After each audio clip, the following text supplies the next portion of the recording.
presença. Muito obrigado por ter aceito o nosso convite, Mary. E que todos sejam bem-vindos. Temos uma tarde de muita paz e tranquilidade. E que você tenha a inspiração devida para passar tudo aquilo que você planejou. Eu vou ler de fonte viva de Francisco Cândido Xavier, pelo Espírito Emmanuel, a mensagem Acordar e Erguer-se, número 66. Desperta, tu que dormes. Levanta-te dentre os mortos e o Cristo te iluminará. Paulo, Efésios, capítulo 5, versículo 14.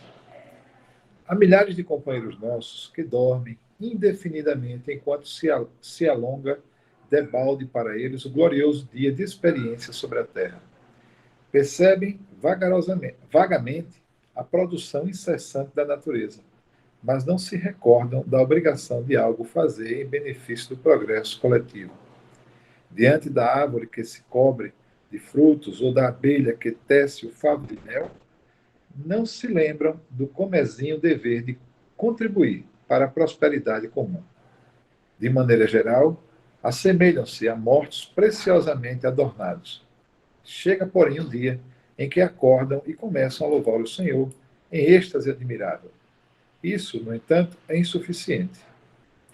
Há muitos irmãos de olhos abertos, guardando, porém, a alma na posição horizontal da ociosidade. É preciso que os corações despertos se ergam para a vida, se levantem para trabalhar na sementeira e na seara do bem, a fim de que o Mestre os ilumine. Oferecemo-nos por alertar os nossos companheiros adormecidos, mas não ouvidemos a necessidade de auxiliá-los no seu erguimento. É imprescindível saibamos improvisar os recursos indispensáveis em auxílio dos nossos aperfeiçoados ou não que precisam levantar-se para as bênçãos de Jesus. Não basta recomendar. Quem receita serviço e virtude ao próximo, sem antes preparar-lhe o entendimento, através do espírito de fraternidade, identifica-se com o instrutor exigente que reclama do aluno integral conhecimento acerca de determinado e valioso livro, sem antes ensiná-lo a ler. Disse Paulo: desperta tu que dormes, levanta-te dentre os mortos e o Cristo te iluminará. E nós repetiremos: acordemos para a vida superior e levantemo-nos na execução das boas obras e o Senhor nos ajudará para que possamos ajudar os outros.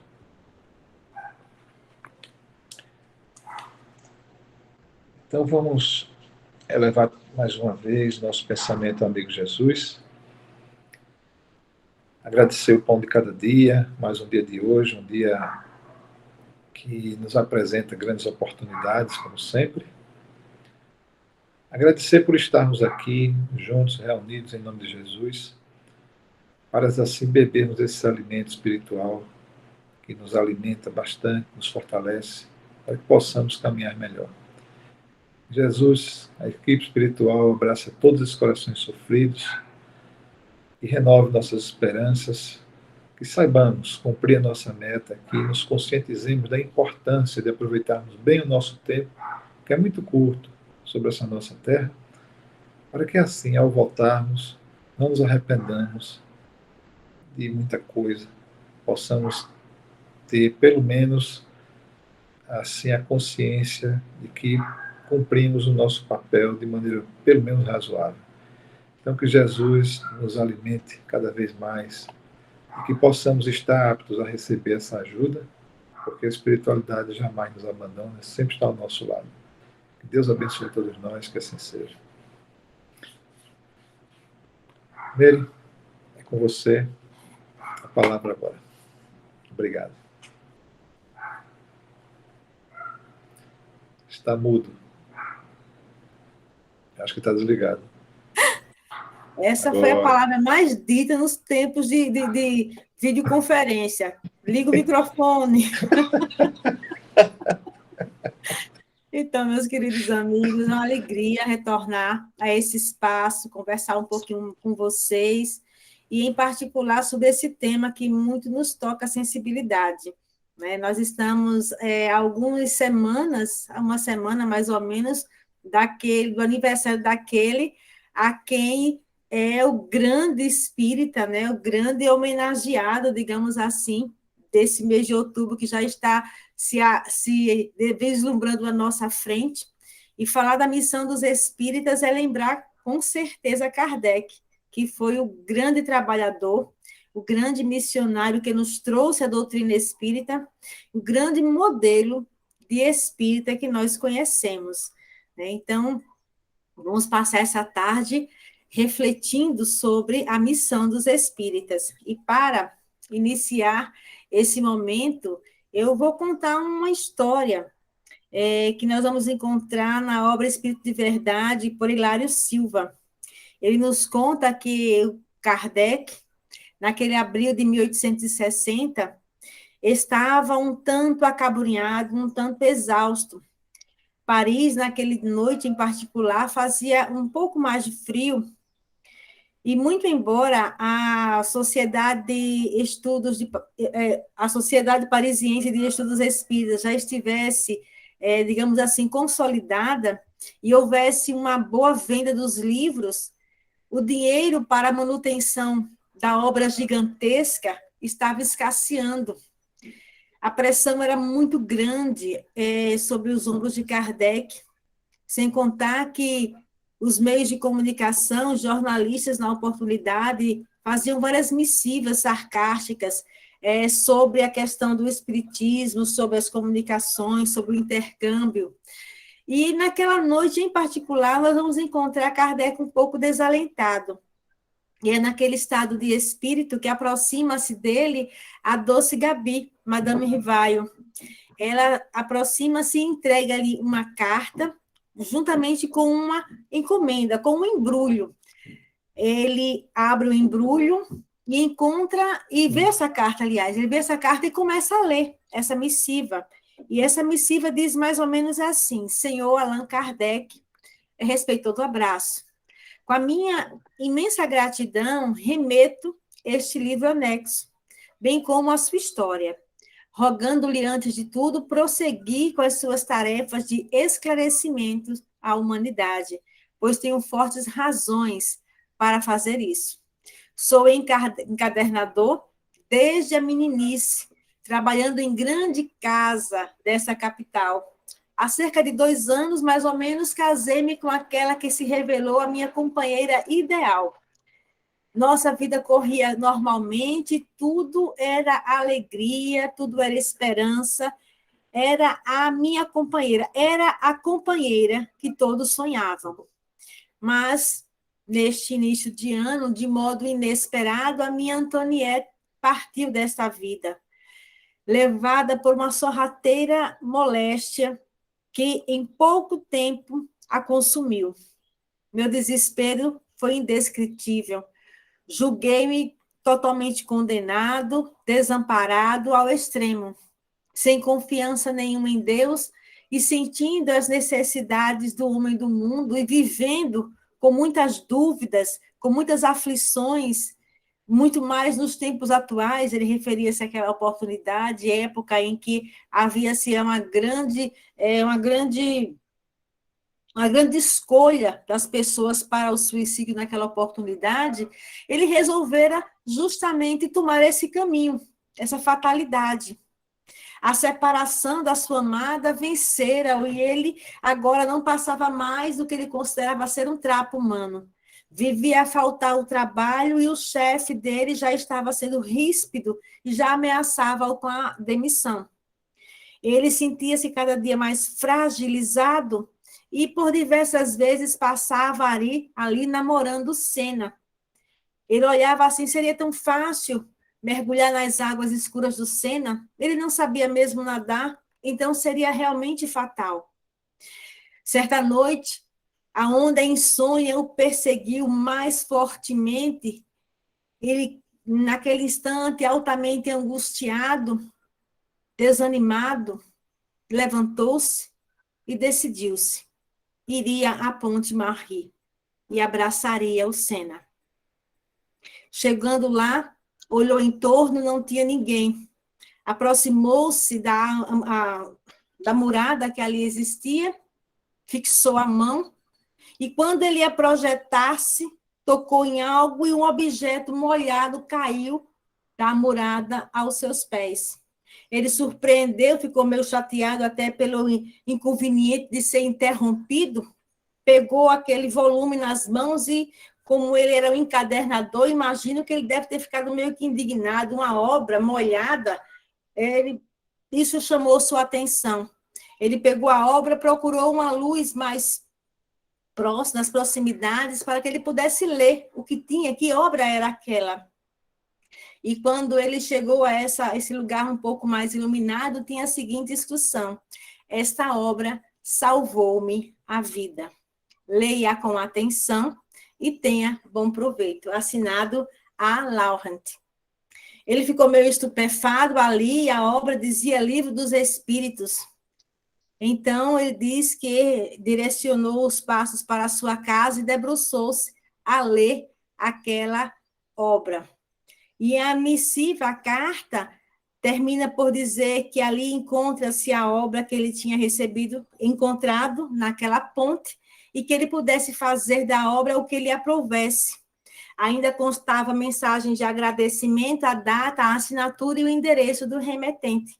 O codificador finalmente desempacotou o exemplar e lá encontrou o livro dos Espíritos ricamente encadernado, em cuja capa viu as suas iniciais, as iniciais de seu pseudônimo, e na página do frontispício, levemente manchada, ele leu com muita emoção a missiva a que referiu-se o jovem encadernador anteriormente, acrescida de outra escrita que dizia: salvou-me também. Deus abençoe as almas que cooperaram com a sua publicação. Assinado Joseph Perrier. Após a leitura providencial, que não é por acaso que chegou naquele momento de tanta dor, de tanta angústia para o codificador, ele experimentou uma nova luz a banhar a intimidade. Abraçou o livro mais fortemente, permitiu que uma lágrima derramasse dos seus olhos e pensou que era preciso continuar. Era preciso desculpar as injúrias, era preciso abraçar o sacrifício, era preciso desconhecer aqueles que o apedrejavam, porque a obra era muito maior, a obra era superior. Precisamos observar que aquele encadernador não era um espírita, frequentador da sociedade de estudos parisienses. Aquele homem era um anônimo que estava bebendo da água divinal da esperança pela primeira vez da sua vida, e aquela água já saciou aquela sede imediata. E essas foram as reflexões que Kardec deve ter feito naquele momento, e emocionado, ele retomou o seu lugar, pegou a caneta e direcionou suas ações para mais um momento de trabalho. Essa é uma mensagem que eu já disse no livro Espírito de Verdade, por Chico Xavier, o Espírito Hilário Silva. Essa obra realmente, essa mensagem, ela realmente me emociona muito. Primeiro porque eu amo os livros, né? Para mim, um dos melhores cheiros do mundo é o cheirinho de livro, né? E aí a gente fica a imaginar a emoção do codificador, vendo na prática a força do espiritismo, né? Restaurando todas as esperanças, né? Porque, como eu já disse, aquele homem ele era um anônimo, aquele homem ele era uma pessoa que estava ali naquele instante, né? E isso nos faz reportar a todos nós que aqui nos encontramos e que em determinado momento da nossa trajetória nos reunimos em torno do Espiritismo, em torno da mensagem divinal, da doutrina espírita. E, obviamente, essa história nos faz direcionar para o Evangelho segundo o Espiritismo, lá no capítulo 20, no item 4. Alguém adivinha que capítulo é esse? Alguém sabe que capítulo é esse? Se souber, escreve ali no chat. Então, esse capítulo, gente, curiosamente, ele é o único capítulo que Kardec não faz nenhum comentário. É somente a parábola, que eu vou dizer agora, ninguém usou o chat, né? Os trabalhadores da última hora, e mais as instruções dos espíritos. Kardec não faz nenhuma colocação. E nós vamos nos utilizar de uma instrução de Erasto. Vamos pegar algum texto para fazer as nossas reflexões, porque nesse texto em particular, Erasto vai nos convidar a fazer a refletir sobre a nossa identidade como espíritas, fazer refletir sobre a nossa vinculação com a casa espírita, com a federação, com o nosso processo de reconstrução de identidade. Qual o nosso papel como espírita? Qual a missão dos espíritas? E é uma missão de âmbito, que ele coloca muito bem, de âmbito coletivo, e não de âmbito isolado. Ser coletivo é compreender a grandeza de toda a doutrina dos espíritos, que não foi dada a um ou a outro, mas a todos, para que pudéssemos ter a responsabilidade de fazer cumprir com aquilo que verdadeiramente é o objetivo do Espiritismo, né? Então, o Espírito Erasto, ele começa a sua dissertação com uma certa exaltação de estímulo, que já nos chama a atenção, porque ele diz assim: não escutais já o ruído da tempestade que há de arrebatar o velho mundo e abismar no nada o conjunto das iniquidades terrenas. Nesse primeiro texto, nesse primeiro momento, ele já está nos convidando a refletir sobre o processo de transição. O ruído da tempestade que há de arrebatar o velho mundo. É uma figura de linguagem que há ele nos diz que aquilo que estava posto, as estruturas que estavam postas até aquele momento, que foram construídas há muito tempo atrás, ela começa a ter seus dias contados, porque um novo momento já estava chegando, um novo momento já estava se organizando, e é preciso que nós despertemos para que os espíritos em verdade estão nos dizendo. Na sequência, esse espírito ele vai se colocar de forma muito insistente, lembrando a todos nós a grande missão dos espíritas, em 2 pontos, mas eu vou tratar apenas de um, que esse para nós realmente o que nos convida a uma ação mais, digamos, direta, porque ela nos faz cartas vivas do Cristo. Então, a grande missão, a grande responsabilidade que Erasto nos coloca aqui é a divulgação. É a divulgação. Em muitas passagens desse texto, o Espírito vai nos dizer: ide e pregai, né? Lembrando a necessidade de nos tornarmos espíritas, de iniciarmos um processo de divulgação do Espiritismo, porque nós precisamos compreender que o Espiritismo alimenta as nossas almas, e ao nos alimentar, nós vamos utilizar da nossa conduta diária para mostrar do que o Espiritismo é capaz. Como eu me comporto diariamente no meu trabalho, no meu lar, como cidadão do mundo? Qual a minha postura como espírita? Isso é o que nos convida o Espiritismo. Por isso somos cartas vivas do Cristo aonde nós estivermos. Não simplesmente porque sabemos a doutrina de todos os livros da codificação estão nas nossas mentes, não. Mas é a nossa conduta que condiz com a verdadeira divulgação. A nossa missão como espírita é fazer isso acontecer de forma verdadeira e não de forma apenas a ostentar uma realidade que ainda não encontra-se na intimidade do ser. O processo de divulgação, ele não diz respeito a tão somente colocarmos o Espiritismo na rua, na praça, na mídia, nos veículos de comunicação, porque aí já está posto. Esses tempos de pandemia foi um boom realmente tecnológico, convidando-nos a todos a utilizar recursos que nós já tínhamos, mas que nós deixávamos de lado. Aquilo não tem nada a ver comigo.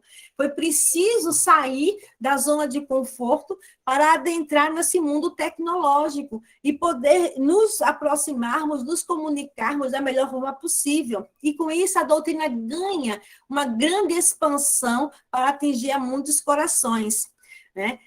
Mas Kardec, naquele instante, ele já observava essas questões e a importância da divulgação.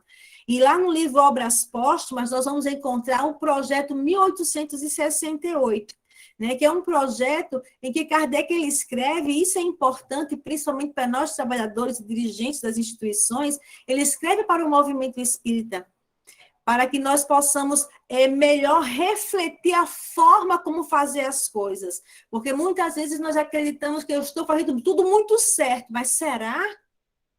Será que estamos? Eu li a codificação toda, que perfeição, maravilha. Mas você leu a revista Espírita? Você estudou a revista Espírita? Você leu Obras Póstumas? Você pegou essas informações, você digeriu essas informações, a gente precisa compreender tudo isso. Por isso que o processo ele é coletivo. E nesse projeto 1868, ele aponta 4 sugestões. A primeira sugestão, ele diz que é preciso haver um órgão central a que os grupos espíritas possam se remeter e se corresponderem, ou seja, a necessidade de integração. Kardec está falando do trabalho em rede aqui. Em verdade, esse órgão central, graças a Deus e às espíritas, então, em termos de Brasil, vamos falar, espíritas que se devotaram a desenvolver essa unificação, essa integração, através da própria caravana da fraternidade, que passou por Alagoas, lá nos anos 50, né, convidando-nos todos a nos juntarem. O órgão central maior já existe, que é a Federação Espírita Brasileira. E hoje, em cada estado, existe uma federativa, onde as casas espíritas devem se envolver, sentirem-se abraçadas, sentirem-se fortalecidas, para ter essa correspondência, esse fortalecimento, e não ao isolamento que nos afasta e faz com que nós trabalhemos à parte. Quem diz isso não sou eu, quem diz isso é Kardec, lá no projeto 1868. Eu apenas estou repassando uma informação já posta. O segundo ponto que Kardec sinaliza, isso é muito interessante, porque a gente percebe a preocupação de Kardec com os próprios espíritas. Ele diz que deve ter um lar para os idosos. Kardec tinha uma preocupação muito grande com esses espíritas, com os espíritos, quando ficassem idosos, não ficassem desamparados, não fossem desrespeitados e não fossem um peso para a sociedade. É interessante que ele não disse que era um peso para a família, mas para a sociedade, como se nós tivéssemos e temos a real necessidade de cuidarmos uns dos outros. Outro ponto que ele coloca, antes de falar esse último ponto, que é o ponto que nós vamos desenvolver, Kardec destaca também as viagens espíritas. É preciso levar o espiritismo para toda parte, é preciso se deslocar, é preciso sair de onde nós estamos para que possamos levar a quem necessita da mensagem, uma palavra amiga, uma orientação. Então, ele dá uma grande importância nesse papel de divulgação através das viagens também. E o quarto ponto é a publicidade do espiritismo. E ele diz que essa questão é tão observada por Kardec, que ele fala que é necessário colocar o espiritismo nas redações dos jornais, que naquela época temos que lembrar que o meio de comunicação eram os jornais. Hoje em dia nós já temos vários meios de comunicação. É preciso, ele dizia, falar com clareza a todas as gentes. E esse detalhe é mais que importante, meus amigos. E se necessário for, contratar para isso profissionais remunerados para que a obra seja bem feita, para que essa obra não saia de qualquer jeito, para que a obra não saia de qualquer maneira, sem a devida observação, sem o devido cuidado, porque nós estamos tratando de algo, cuidando, zelando por algo que vem da espiritualidade superior. E não é conveniente desenvolvermos as coisas de qualquer jeito. Por isso, que para evitar o errar menos, precisamos aprender a trabalhar coletivamente, tendo a tolerância para com as opiniões diferentes das nossas, para que o grupo, a equipe, chegando a um denominador comum, todos possam sair mais fortalecidos. O projeto 1868 é interessante porque Kardec destaca aspectos da divulgação que hoje nós precisamos nos preocupar em utilizar cada vez melhor. Mas mais importante do que isso, nos dias atuais, retomando aos dias atuais, né, com esses projetos de divulgação, é que todo projeto de divulgação do espiritismo, ele tem a seu fôlego, ele tem a sua base fortalecida, ele se assenta, melhor dizendo, nas biografias que estão associadas à publicação do Espiritismo. A Gislaine mandou uma mensagem para mim, disse bem assim, avalie se essa mensagem é verdadeira. Quando eu cheguei aqui, ela perguntou, e aí, é verdadeiro? Eu digo, eu não vi, mas eu mandei para a equipe da mediunidade. E por que ela fez isso? Porque ela desconfiou de alguma situação. Quem é o autor? Ninguém sabe, ninguém viu, a gente nem lembra o nome do autor. Quem foi Allan Kardec? Hippolyte Lyon Denisard Rivaio. E o que esse homem fazia? Tinha um trabalho digno, foi discípulo de Pestalozzi, tinha uma vida dedicada e ilibada, um esposo maravilhoso, um cidadão exemplar, um homem de bem. E é onde toda a publicação dos livros que ele trouxe antes, como Hippolyte Lyon, e depois como Allan Kardec, Livro dos Espíritas, toda a codificação, Revista Espírita, nenhuma dessas obras teria se sustentado se não fosse pela sua força moral, se não fosse pela sua dignidade, se não fosse pela sua ética, se não fosse ele um homem de bem.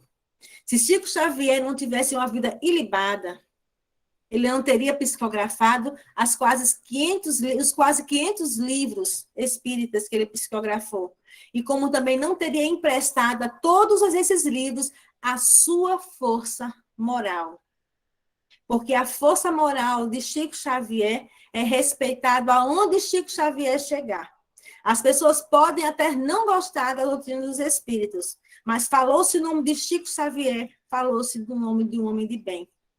É a divulgação, é a carta viva do Cristo sendo levada a todas as partes e sendo respeitada, porque se assenta dentro de uma integridade moral. Chico Xavier tem todas as condições de missionário, a humildade, a pobreza e o celibato. São as 3 situações que conseguimos identificar o missionário, na verdade. Da mesma forma, Divaldo Pereira Franco, que conquistou o mediunato, que através das suas obras, das suas explanações, ele tem a moralidade, ele tem uma vida ética, uma vida ímpar de assistência e de doação para o seu próximo. Ivone do Amaral Pereira, Raul Teixeira, eles são a força moral, eles têm a vivência moral, eles têm por base a sua biografia, e eles emprestam essa biografia aos livros que psicografam. Eles transformam a publicidade do Espiritismo nessa obra viva. E é isso que o Espírito Erasto está nos convidando a refletir. Ide pregar e falar a todas as gentes. Já imaginaram? Falar a todas as gentes? Com que moralidade nós vamos falar a todas as gentes? Mas ele manda assim mesmo seguir. Ide pregai aos poderosos e aos simples. Né? E ele vai seguindo, vai nos advertindo. Que nós não seremos recebidos por muitos, mas não desistamos. Continuemos. Ele está falando que nós vamos precisar desenvolver esforços em nós mesmos para trabalhar a nossa identidade. Para que a nossa fala tenha uma ascendência moral aonde nós estivermos, nós temos que reorganizar a nossa intimidade. Vai ter que reforçar a luz interna de cada um de nós, para que o espiritismo possa ser verdadeiramente tocado por várias consciências e por vários corações, porque não basta falar, e não basta simplesmente articular e conversar sobre o espiritismo, porque muitas vezes, se nós não tivermos cuidado, parece mais que nós somos arrogantes pelo saber do que verdadeiramente temos o sentimento de misericórdia e caridade que precisa ser identificado em nós espíritas. Precisamos reorganizar as nossas identidades, precisamos reorganizar os nossos sentimentos, precisamos nos reorganizar para que nós possamos ser também essas cartas vivas do Cristo, levando o espiritismo, levando a consolação, levando a esperança a corações e consciências. E Erasto diz ainda assim: Se entre os chamados para o Espiritismo, muitos se transviarem, quais os sinais pelos quais reconheceremos os que se acham no bom caminho? E essa resposta dele é uma humilhação para todos nós, mas tudo bem, vamos em frente, que a gente tem que levar uma lapada de vez em quando para acordar para Jesus, né? Porque ainda somos muito arrogantes em muitos aspectos, em muitas falas, em muitas posturas, né? E Erasmo nos diz o seguinte: reconhecê-los-eis pelos princípios da verdadeira caridade que eles ensinarão e praticarão. Reconhecê-los-eis pelo número de aflitos a que levem consolo, reconhecê-los-eis pelo seu amor ao próximo, pela sua abnegação, pelo seu desinteresse pessoal, reconhecê-los-eis finalmente pelo triunfo de seus princípios, porque Deus quer o triunfo de sua lei. Os que seguem a sua lei, esses são os escolhidos, e ele lhes dará a vitória, mas ele destruirá aqueles que falseiam o espírito dessa lei e fazem dele degrau para contentar a sua sua vaidade e a sua ambição. Se nós voltarmos para o início dessa mensagem, né, pegarmos a resposta de Erasto, nós vamos observar que ele está trazendo um roteiro para a nossa existência, um programa de vida. Né? Os espíritas, nós espíritas somos aqueles que praticamos a caridade, mas não é aquela caridade que nós pensamos ou imaginamos estar fazendo tão alegremente, não é nenhum demérito essa caridade, não, é só uma explicação.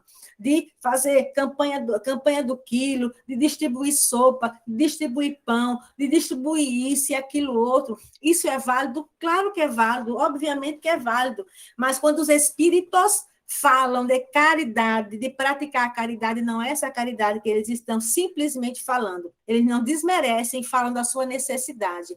Mas a caridade é como a entendia Jesus. E quem é Jesus? O ser mais perfeito que Deus ofereceu ao homem para servir de modelo e guia. E como entendia Jesus a caridade? Benevolência para com todos, indulgência para as imperfeições, perdão. Então, essa é a caridade. Toda moral. Toda moral. Campanha do quilo, distribuição de roupa, distribuição de sopa, distribuição de salsicha, de ovos. É treino. É tão somente treino. Perdão, indulgência, tolerância, mansidão. Esse é o convite que a doutrina espírita fazem aos espíritas, para que nós possamos cumprir a nossa missão. Em todas as circunstâncias, precisamos viver o espiritismo e nos aproximar um dos outros. Né? Na sequência do que Erasto nos fala, nos convida a refletir, ele nos diz que os bons espíritas são os verdadeiros cristãos, e esses têm que ter um esforço moral para fazer e acontecer a grande transformação interior do qual todos nós necessitamos, e detalhe, temos urgência em poder realizar. E observando já, depois desse choque que a gente leva de realidade na missão dos espíritas, quem pode pensar, meu Deus do céu, quer dizer que a grande missão dos espíritas é a divulgação? Essa é uma das grandes responsabilidades para a nossa missão se fazer cumprir. Sendo que para essa missão se fazer cumprir, nós precisamos conhecermos a nós mesmos. Questão 919A do Livro dos Espíritos. Autoconhecimento. Nós precisamos transformar a intimidade do ser. É por isso que Jesus, meus queridos amigos, ele fala ao sentimento. Porque o sentimento adoecido é o grande responsável pelo sofrimento e as mazelas da humanidade. O egoísmo é o sentimento adoecido. E Jesus fala ao sentimento. O evangelho de Jesus, ele não é para o cérebro, não. Não é para a mente, não. É para o coração, é para o sentimento. É para onde encontra-se a enfermidade, que são nos nossos sentimentos adoecidos. E nós precisamos estar atentos a esse programa do qual Jesus nos abraçou para fazer parte, para que possamos cumprir com aquilo que nos comprometemos consciencialmente. Dando continuidade, né, pensando justamente nesse programa de grande transformação interior, do qual se faz necessário nós realizarmos com muito empenho, com muita luta, com muito discernimento. Nós vamos trazer alguns textos aqui, um deles de Joana de Ângeles, da obra Após a Tempestade, capítulo 24. Esse texto é interessante, esse livro é interessante, porque normalmente os livros de Joana de Ângeles é de 30 capítulos e lá vai. Esse tem apenas 24 capítulos, e a mensagem é o labor em equipe, os novos obreiros do Senhor. E Joana nos vai dizer algo muito importante, para que nós possamos já de agora refletir, que eu não caí de paraquedas no Nezeba, viu?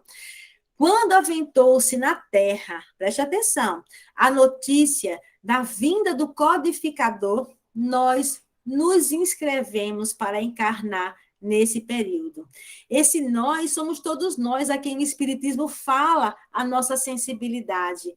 Observamos que gravíssimas responsabilidades, Joana de Ângeles está sinalizando a nossa consciência.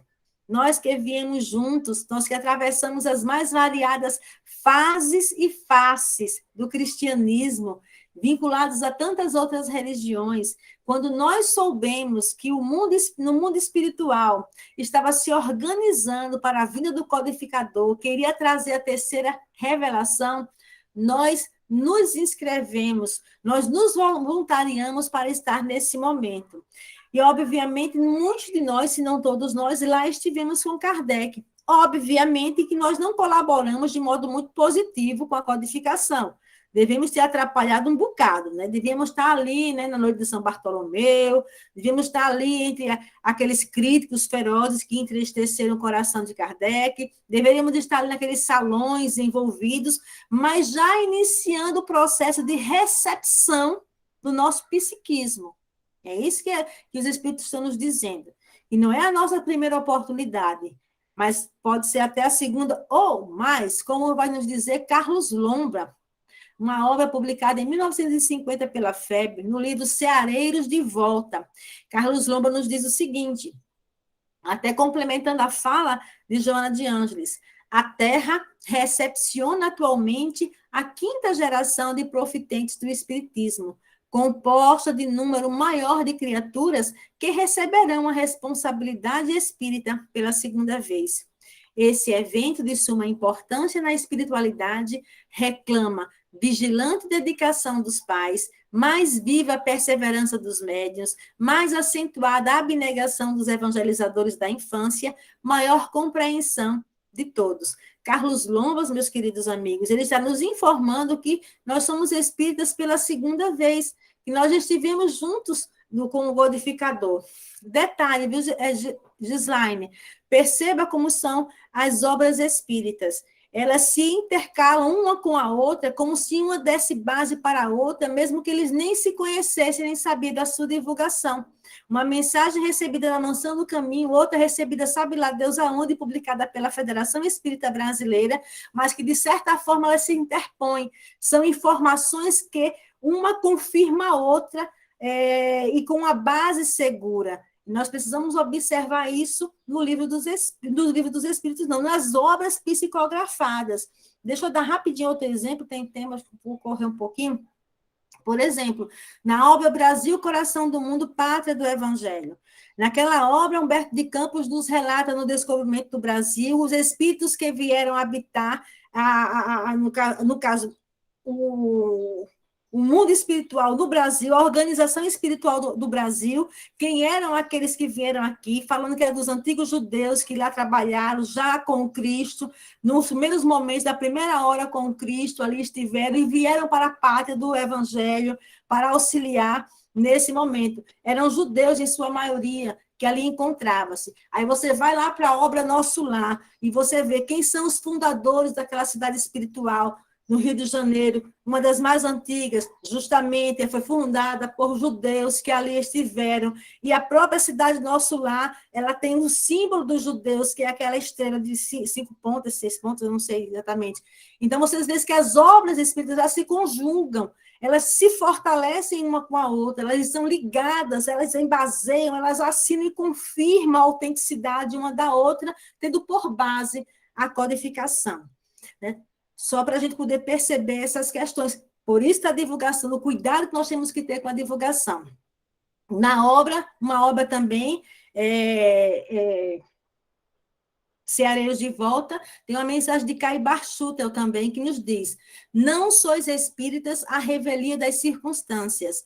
Vossas testas surgem marcadas por sinais invisíveis, definindo novas responsabilidades e trabalho. Vossas vidas são acompanhadas atenciosamente de uma vida mais alta. Vossos atos cotidianos são anotados com emoção e justiça. Não há espírita sincero agindo a sós. Todos participam naturalmente de equipes instáveis, empenhadas na atividade constante e redentora. Sede leais à própria fé. Muitos de vós trazeis o nome vinculado a obras de regeneração e progresso, devotamento e amor, iniciadas noutras esferas e noutros mundos. Então, nós fiquemos aí já percebendo, para aqueles trabalhadores que gostam de dizer bem assim, eu sou voluntário, você é voluntário perante o mundo. Tem que ir lá, a fichinha de voluntariado, toda casa espírita deve ter a fichinha do voluntário, ele deve assinar, é lei. Dai a César o que é de César, dai a Deus o que é de Deus. A casa espírita é uma empresa, então ela tem que responder às leis do mundo. E toda empresa que tem um corpo de voluntariado precisa ter lá a ficha do voluntário devidamente assinada e renovada anualmente. Mas, consciencialmente, meu amor, você não é voluntário coisíssima nenhuma. Você implorou a Jesus para aqui estar, implorou para se vincular à seara do Cristo, implorou para participar dos trabalhos, então deve honrar o compromisso, porque a carteira está assinada no plano espiritual, certo? Então, sem desculpismo, hoje eu não posso, hoje eu não vou, não tem essa não. Se organiza para poder trabalhar, e nós aqui não somos voluntários, não. Somos deficitários da seara do Pai.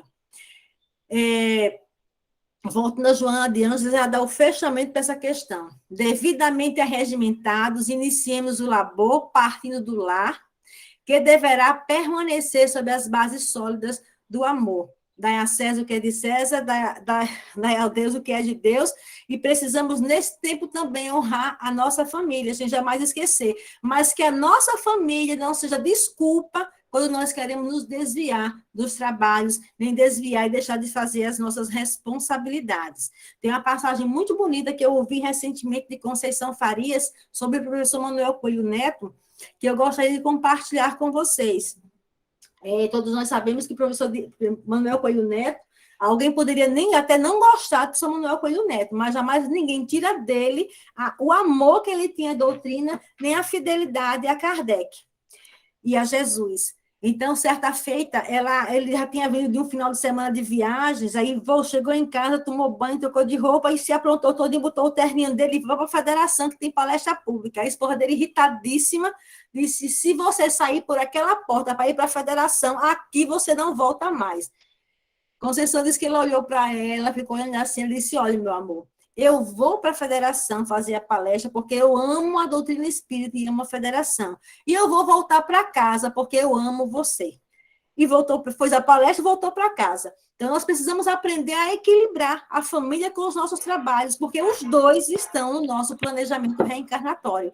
E precisamos dar conta da nossa administração perante a consciência aos dois. Né? Então, que nós tenhamos essas observações, menos desculpismo nas nossas ações, trabalho efetivo com responsabilidades, escolhas bem feitas, porque nós temos uma missão. É uma missão de grande vulto, é uma missão de grande vulto pessoal, porque é minha redenção que está em jogo nesse momento, é a minha felicidade futura que eu estou construindo com as minhas conquistas hoje, com as minhas escolhas desse momento, né? Com as minhas escolhas desse momento. Então, é necessário abrir os nossos horizontes, dilatar as nossas percepções e as nossas responsabilidades para melhor nos organizarmos e nos orientarmos a seguir nessa direção. E continuando com Joana de Ângeles, ela vai dizer assim, vinculados e adessos ao trabalho, nos grupos de ação, nas casas e entidades veneráveis, auxiliemos verdadeiramente ligados ao Cristo e a Kardec. até como quase que reforçando isso que eu estou conversando com vocês. A grande necessidade de estarmos ligados, fortalecidos de um campo para o outro, para melhor nos colocarmos na experiência da atual reencarnação que todos nós processamos. Deixa eu pedir aqui, rapidinho, aqui, a Aidil. Dá para fechar o microfone, Aidil, que está fazendo um ruídozinho aqui. Aidil e Arlete. Se puderem fechar o microfone. E dando continuidade, queridos, meus queridos amigos, essa informação de Joana de Ângeles, né? Quando ela nos fala justamente dessa vinculação à casa, vinculação à causa, essa vinculação a Kardec, é que vai nos fortalecer a base para essa experiência comunitária. Obrigada, meninas. Fazendo um ruídozinho aqui, porque atrapalhando só um pouquinho, viu? Mas valeu. E detalhe, gente, aí algumas pessoas dizem assim, é muito cheio de frescura essa casa, não gosto não, é muita gente me mandando, não quero não, eu vou me afastar. Eu vou estudar em casa, eu vou ficar agora somente em casa, eu não vou me relacionar com mais ninguém, porque ninguém me compreende no espiritismo, naquela casa espírita, ninguém me compreende. Infelizmente, algumas pessoas podem ter esse pensamento, mas nós vamos trazer um pensamento não, né? Vamos trazer um registro do espírito Manuel Filomeno de Miranda, na obra Tormentos da Obsessão, num capítulo que ele chama um trabalhador de espírita de gabinete. Esse espírita nunca conseguiu se fixar em nenhuma casa, né? Porque ele dizia que todo mundo estava errado, menos ele. Todos os pontos de vista eram equivocados, somente o dele era certo, que ninguém tinha ouvidos para ouvir, ninguém sabia ouvir suas sugestões, as casas espíritas não queriam seu conselho. Então, ele começou a entrar em muitos conflitos, em muitos atritos com as pessoas e resolveu estudar o espiritismo em casa.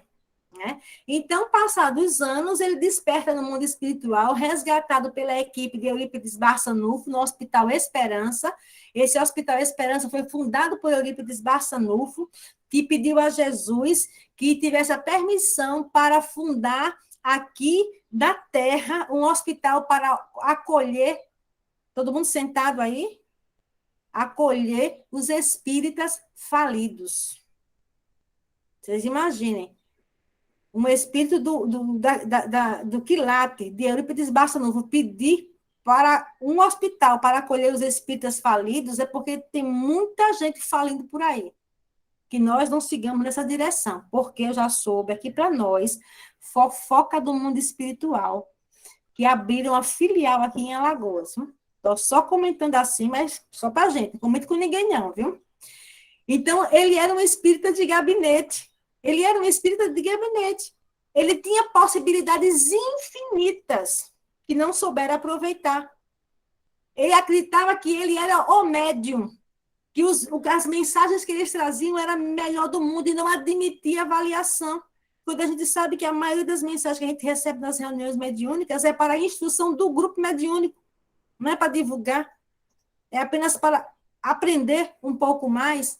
Então, ele é resgatado em condições muito terríveis, realmente, e foi preciso uma longa terapia para começar a despertar e direcionar os passos na direção que ele precisava seguir.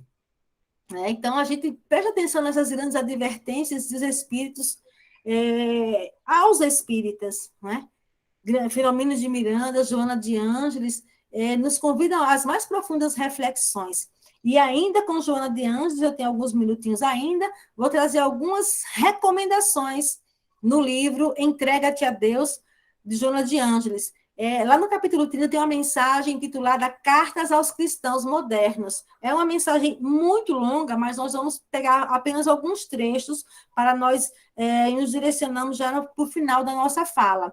Vamos destacar essas recomendações que vai nos ajudar a repensar na nossa vinculação com o Espiritismo. Né? Nós precisamos repensar nossas vinculações ao Espiritismo. Nós não estamos fazendo favor à casa espírita, aos trabalhos, nós estamos na necessidade. Nós estamos na doutrina espírita porque nós pedimos Isso é na nossa programação reencarnatória, assim como a nossa família também. Então, nós precisamos equilibrar essas escolhas, equilibrar nosso padrão de observação para nos fortalecermos, para nos melhor guiarmos, nos melhor nos orientarmos. Né? Então, aqui, no primeiro ponto, Joana de Ângeles nos diz o seguinte: cabe aos cristãos novos proceder de maneira compatível com os ensinamentos do Mestre de Nazaré, revividos e atualizados pelos embaixadores espirituais, de forma que a dor e o desespero fujam por fim envergonhados à terra, cedendo lugar à alegria e à felicidade que estão reservadas para todos os servidores do bem. Cabe aos cristãos novos proceder de maneira compatível com os ensinamentos do Mestre de Nazaré. Ainda que nós façamos um raciocínio básico, né, está nos dizendo que Jesus é como eu preciso observar nos seus ensinamentos, e tudo que nós fizermos em nossas vidas, nós precisamos fazer uma relação, uma correspondência com o que Jesus ensina. Isso é básico, é fundamental e é imprescindível nesse processo que nós nos colocamos de reconfiguração da nossa identidade, de reestruturação da nossa existência. Nós precisamos observar isso com muito cuidado, porque essa é, como já dizem os Espíritos, é a reencarnação mais importante das nossas existências, porque nós estamos um pouco mais despertos do que nas anteriores. Então, mais necessário se faz esse momento de introspecção, de reflexão íntima e de mudança, de redefinição da nossa identidade, de fortalecimento das nossas bases. No segundo ponto, Joana nos diz, eu não sei por que ela disse isso não tem nada a ver com a gente, não. Evitar o ressentimento e o melindre. Repare, Isabel, tem alguma coisa a ver? Eu acho que não. A maledicência e a inveja, porque todos eles corrompem o coração e entorpecem o discernimento, embriagando o ser com o tóxico do egoísmo exacerbado. É muito interessante isso, né? Nós que recebemos a terceira revelação, nós que temos a fala dos Espíritos, nós que nas nossas reuniões mediúnicas recebemos os espíritos adoecidos pelas escolhas infelizes que fizeram na vida, e nós continuamos fazendo bobagem. Nós temos tanta, que muito foi dado, muito vai ser cobrado, gente. Nós recebemos tanto, e aí nos permitimos corromper, ser maledicente, ter ressentimento, ter melindre, observar o outro, falar do outro. Eu estava numa reunião um dia desses, aí alguém comentava que estava na sala de passe, os trabalhadores reunidos na sala de passe, alguém foi aplicar passe, a pessoa estava muito arrumada para aplicar passe, eu fiquei só ouvindo aquilo, que teria que ir mais simples, não sei o quê. Eu digo, meu gente, a simplicidade tem que ser do coração. Se a pessoa foi arrumada, mas ela foi por vaidade. Eu não me preocupo com quem foi arrumado por vaidade, porque ela ainda está numa vibe de vaidade. Mas o que me preocupa é o trabalhador que se acha consciente, está criticando e falando por trás daquele que ainda não despertou. E isso é mais preocupante ainda. Então, nós somos muito invigilantes, muitas vezes, nas nossas ações. Nós nos permitimos entorpecer. Ou então vestir o capacete da bondade, ou o casaco da bondade, da não sei o quê, e julgar as atitudes e ações dos outros sem perceber que nós é que estamos fazendo julgamento. E a gente tem que despertar para isso. Temos que despertar para a fraternidade, para a amorosidade, da responsabilidade que temos de um para com o outro. Olha, primeiro, eu não gostei da sua roupa.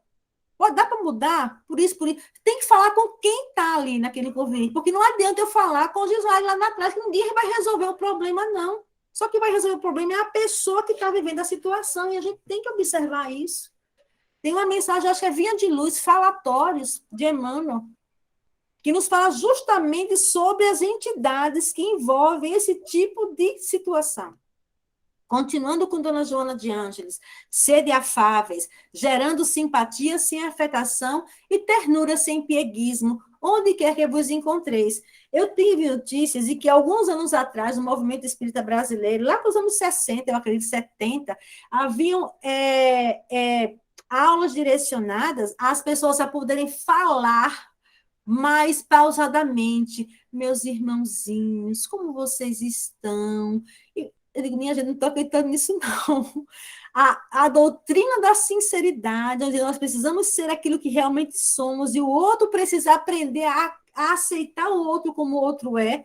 Não é aceitar o outro errado, não, viu, gente? A gente tem que entender isso. Eu aceito a Isabel como a Isabel é. Eu não aceito a chatice da Isabel, mas eu aceito a Isabel, porque ela é minha irmã em caminho redentor. Eu posso não aceitar as imperfeições do meu semelhante, não aceito, nem devo aceitar, mas o indivíduo em si, eu tenho que respeitar e tenho que aceitar, porque também é filho de Deus, assim como eu sou filho de Deus. E se hoje eu já observo isso como erro, quem sabe, portanto, me chamar a atenção, será que eu já não fiz o mesmo? Então, sem ser piegas, sem modelar a voz, mas com a sinceridade dos sentimentos, porque é isso que vai tocar. É essa onde está, é aí onde encontra a nossa identidade maior, é a nossa fala que vai tocar outros corações, que vai ter por base os nossos sentimentos enobrecidos. Dando continuidade, Joana nos diz ainda: sede fiéis ao compromisso assumido desde antes do berço e levai-o adiante em hinos de louvor e de ação, como nos primeiros dias de martirológio que ficaram no passado. Não é a primeira vez que Joana de Ângeles chama a atenção para isso, Bezerra de Menezes também já nos chama a atenção para isso. Nós temos um compromisso assumido antes do berço. Eu não sou expositora porque simplesmente eu gosto de falar. Eu não sou atendente fraterna, eu não sou médium, eu não sou dirigente de uma casa espírita, eu não sou porque eu acredito, eu sou bom, não, eu sou porque eu fui, eu pedi, eu me comprometi e estudei para realizar tal situação. E eu preciso ter isso em mente.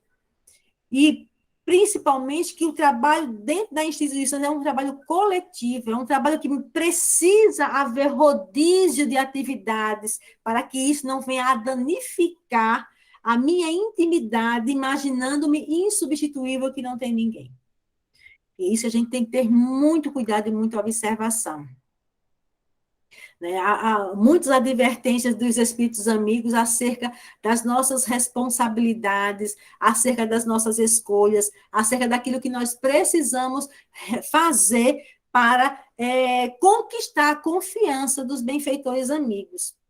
E o importante não é tão somente o compromisso, o importante na mensagem que nós lemos agora é justamente quando ele diz: sede fiéis ao compromisso assumido e levai-o adiante em hinos de louvor e de ação, como nos primeiros dias do martirológio que ficaram no passado. Eu hoje tive uma reunião com os coordenadores das regiões, né? E essa reunião, meus queridos, ela é organizada pela coordenação da integração federativa da federação. Então, é um momento em que, como presidente, eu dou a minha fala, mas eu tenho que ficar só na observação. E vocês imaginam uma pessoa com a minha personalidade, que eu adoro realizar, eu adoro trabalhar, adoro me meter em tudo que é trabalho, ter que ficar ali quietinha, caladinha, para que os outros possam construir.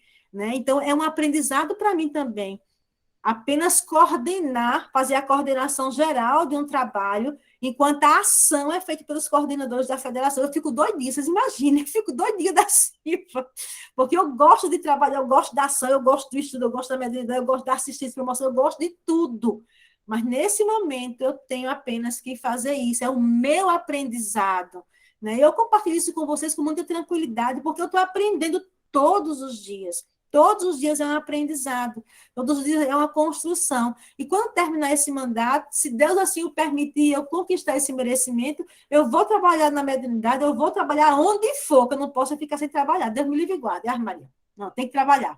Né? Para a minha sanidade, para a minha saúde, tem que trabalhar. E Joana de Ângeles ainda nos diz, 1 minuto, Jesus seguirá convosco e em todos os momentos senti-lo-eis. E nós sentimos Jesus em todos os momentos, em todos os instantes das nossas existências. Basta acalmar a agitação, o nervosismo emocional, serenar junto ao Evangelho do Cristo, direcionar as nossas ações, que devem ser orientadas por uma consciência mais aclarada e pacificada, para seguirmos na direção do amor e da justiça. Então, meus queridos amigos, a nossa missão é de transformação. Transformarmos-nos intimamente em pessoas melhores todos os dias, para que possamos levar a doutrina que nos consola, a doutrina que nos alimenta, a doutrina que nos dá o equilíbrio, a doutrina que nos convida a mudar para todos os corações em irmandade nos dois planos da vida. Porque quando nós falamos, quando nós agimos, quando nós conversamos, nós temos que ter a consciência que nossas conversas são processadas entre aqueles que vivem na carne e aqueles que não estão na carne. E aqueles que não estão na carne, eles sabem perfeitamente o que vai também nos nossos corações. A missão de espírita é transformar-se para divulgar a doutrina abençoada da redenção para a humanidade. Que Jesus nos abençoe, que Jesus nos ilumine e fortaleça as bases dos nossos sentimentos, que é aonde reside o material para a grande transformação de todos nós. Muito obrigada. Obrigado a você, Meire. Eu acho que essa palestra devia se chamar assim, puxão de orelha. Culpa de Kardec. Culpa de Kardec e de Erasto. Juntaram-se os dois ao resultado, missão dos espíritas. Muito bacana, Meire. Muito obrigado por trazer para a gente esses esclarecimentos, né? Esclarecimento, vou chamar assim, né? Para Leste, todos agora você imagine que eu estudei para fazer essa palestra e estou levando a palestra. Essa semana é a segunda vez que eu falo sobre isso. Imagine quem mais precisa. Muito engraçado. Mas é isso aí. Somos necessitados, né? Achamos que participamos da mediúnica para auxiliar também, mas principalmente para aprendermos. Né? Aí é o mais importante. Esse é o principal motivo da nossa participação. Aprendermos a não fazer besteira, para não estarmos na situação daqueles outros necessitados. Só nos instruindo que nós vamos ter a condição de auxiliar aqueles que sofrem. Correto. Perfeito. Mas muito obrigado, Meire. Muito obrigado mesmo. Foi um prazer ouvi-la. Tenho certeza que esse sentimento, todos nós aqui estamos participando, comungam o mesmo pensamento que eu. Eu vou pedir a você, então, para fazer a prece final, para que possamos encerrar nosso evento. Ok. Então, meus queridos amigos, agradecidos ao Divino Amigo pela oportunidade da atual reencarnação, aonde temos a oportunidade de bebermos da água divinal do Espiritismo, que nos auxilia a percorrer essa abençoada estrada de iluminação, de evolução. Abençoa, Senhor, a cada coração que nesta tarde está aqui reunida sob as bênçãos do teu amor, irmãos dos dois planos da vida, para que possamos juntos nos fortalecer em nossas bases emocionais, para que o nosso percorrer, o nosso caminhar, possam ser sempre de dignidade, de amor e de fidelidade a Jesus e a Kardec. Abençoa, Senhor, essa linda instituição que nos acolhe nessa tarde com o seu carinho, envolve todos os seus trabalhadores para que possam sempre perseverar no amor, na responsabilidade, na tolerância e na fidelidade a Jesus. Fica conosco, amado Mestre, amado, e que a tua paz possa estar conosco por todo sempre, e que teu evangelho, Senhor, seja o farol a iluminar as escolhas de nossas vidas. Que assim seja. Que assim seja.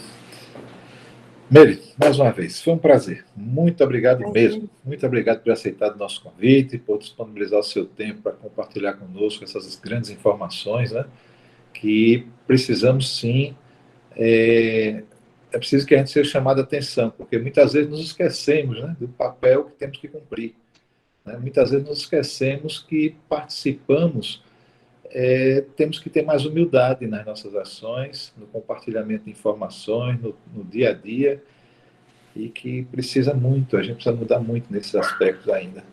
É verdade, Laís. Okay.